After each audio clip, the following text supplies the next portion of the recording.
Assalamualaikum warahmatullahi wabarakatuh. Perkenalkan, nama saya Syifa Rahma Hayunisa dengan NIM 666124001.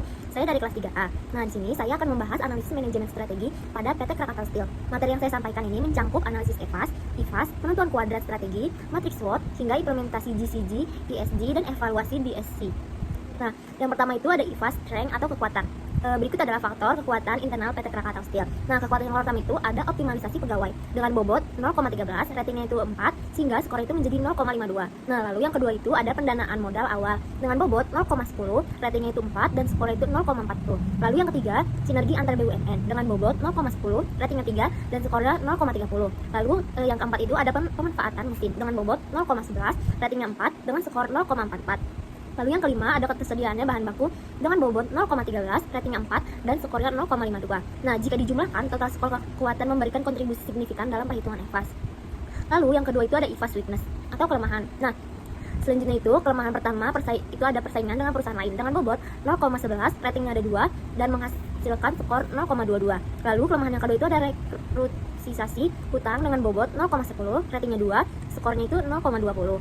Lalu kelemahan yang tiga itu ada minimnya diverifikasi baja dengan bobot 0,11, ratingnya 2, dan skornya 0,22. Nah, jika ditotalkan itu seluruh faktor kekuatan ada dan kelemahan itu nilai IFAS-nya keseluruhan itu berjumlah 2,82. Nah, selanjutnya ada EVAS. Yang pertama itu ada opportunities atau peluang. Nah, untuk faktor eksternal ini kita mulai dari peluang. Nah, peluang yang pertama itu ada proyek infrastruktur yang meningkat dengan bobot 0,16, ratingnya 4, dan skornya 0,64. Lalu peluang yang kedua itu ada substitusi produk lokal dengan bobot 0,15, ratingnya 4, dan skornya 0,60. Nah, peluang ketiga itu ada dukungan pemerintah terhadap industri baja dengan bobot 0,14, ratingnya 4, dan skor 0,56. Lalu peluang yang keempat itu ada pertumbuhan sektor konstruksi dan manufaktur. Nah, dengan bobot 0,12, rating 3, dan skornya itu 0,36. Lalu ada peluang yang kelima, yaitu ada permintaan baja ramah lingkungan meningkat. Nah, dengan bobot itu 0,10, ratingnya 3, dan skornya itu 0,30. Nah, semua peluang ini menunjukkan dukungan eksternal yang kuat bagi Krakatau Steel. Lalu di sini ada EVAS threat atau ancaman. Nah, untuk ancaman sendiri itu ada yang pertama ada masuknya baja impor murah dari Tiongkok dengan bobot 0,14, ratingnya 2, dan skornya itu 0,28. Lalu ancaman yang kedua itu ada fluktuasi harga bahan baku global dengan bobot 0,11, ratingnya 2, dan skornya 0,22. Lalu ancaman yang ketiga itu ada persaingan dengan produsen baja global dengan bobot 0,8, ratingnya 2, dengan skor 0,16. Nah, jika dijumlahkan secara keseluruhan, EVAS ini totalnya adalah 3,12.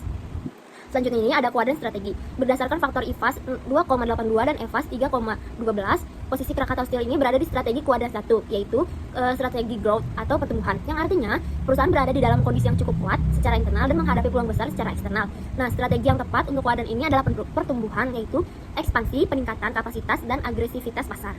Nah, yang selanjutnya itu ada matriks SWOT. Nah, berdasarkan matriksnya, kalau SO itu memaksimalkan pegawai mesin dan sinergi BUMN untuk menangkap peluang infrastruktur dan substitusi produk lokal serta mengembangkan baja. Lalu WO-nya itu menyelesaikan rekrutasi hutang dengan dukungan pemerintah, memperluas verifikasi produk, dan meningkatkan daya saing lewat peluang proyek infrastruktur. Nah, lalu ST-nya itu mengoptimalkan mesin dan bahan baku untuk mengurangi dampak impor murah, memperkuat sinergi BUMN, dan menjaga stabilitas pasokan saat harga global berfluktuasi. Nah, lalu yang terakhir itu ada WT, menambah diversifikasi produk, memperkuat manajemen risiko bahan baku, dan meningkatkan modal serta tata kelola untuk menghadapi persaingan global. Nah, selanjutnya itu ada implementasi GCG dan ESG.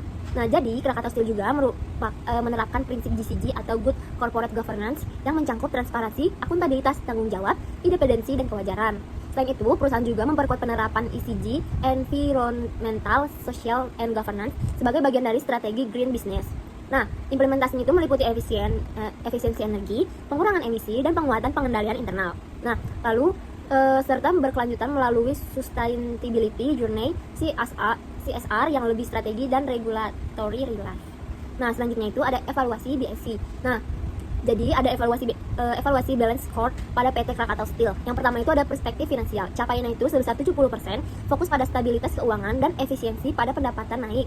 Margin labanya itu 10%, biaya produksinya turun sebesar 5%, dan DIR lebih sehat. Lalu ada customer dengan pencapaian 90% yang menekankan kepuasan pelanggan, repeat ordernya sebesar 75%, pengiriman tepat waktu itu sebesar 95%, dan keluhannya itu turun sebesar 20%.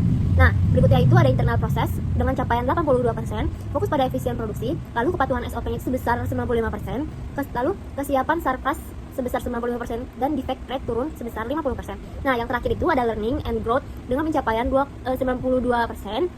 Nah, lalu fokus pada SDM itu ada digitalisasi, termasuk 85% karyawan ikut pelatihan digital, lalu ada 12 inovasi per tahun, engagement 80%, dan digitalisasi publik 80%.